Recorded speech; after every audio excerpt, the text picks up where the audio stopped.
एक रबड़ का मूल्य 3 रुपये है। सुनिए इसको, एक रबड़ का मूल्य 3 रुपये है। 20 रबड़ों का मूल्य 3 कलमों के मूल्य के बराबर है। 20 रबड़ों का मूल्य 3 कलमों के बराबर है। 3 कलमों के मूल्य के बराबर है।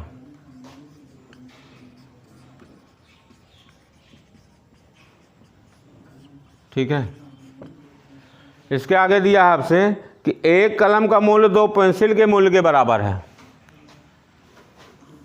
एक कलम का मूल्य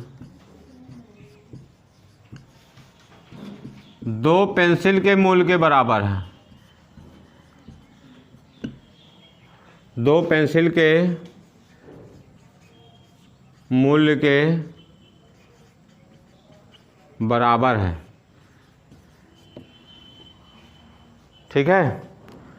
और 6 पेंसिल का मूल्य 5 मार्कर के मूल्य के बराबर है। और 6 पेंसिल का मूल्य 5 मार्कर के मूल्य के बराबर है।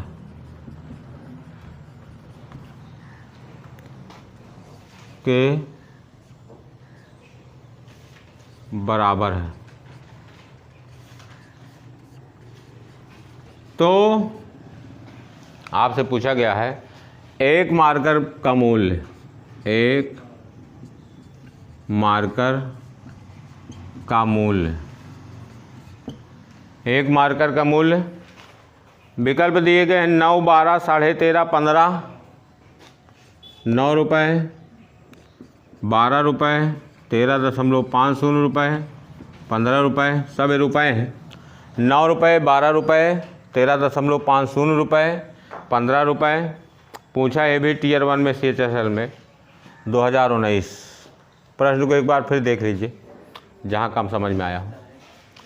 दिया है कि एक रबड़ का मूल्य 3 रुपये है। 20 रबड़ों का मूल्य 3 कलमों के मूल्य के बराबर है।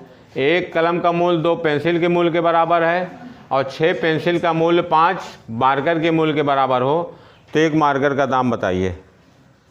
एक मार्कर का दाम बताइए। लगाएंगे आप लोग? लग गया है? अच्छा, एक मार्कर का मूल्य दिया है कि 5 मार्कर का मूल्य 6 पेंसिल के बराबर है ना। 5 मार्कर का मूल्य 6 पेंसिल के बराबर है। अब यहाँ पे पेंसिल के लिए भी दिया है कि 2 पेंसिल जो है एक कलम के बराबर है। 2 पेंसिल जो है एक कलम के बराबर है। 2 पेंसिल एक कलम, 2 का आधा 1, तो 6 का आधा 3 कलम। ठीक है। अच्छा, कलम देखो किसके बराबर है। 3 कलम 20 रबड़ के बराबर है। तो 3 कलम जो है 20 रबड़ के बराबर है। ये सब मूल्य बराबर ही चल रहे हैं अभी तक।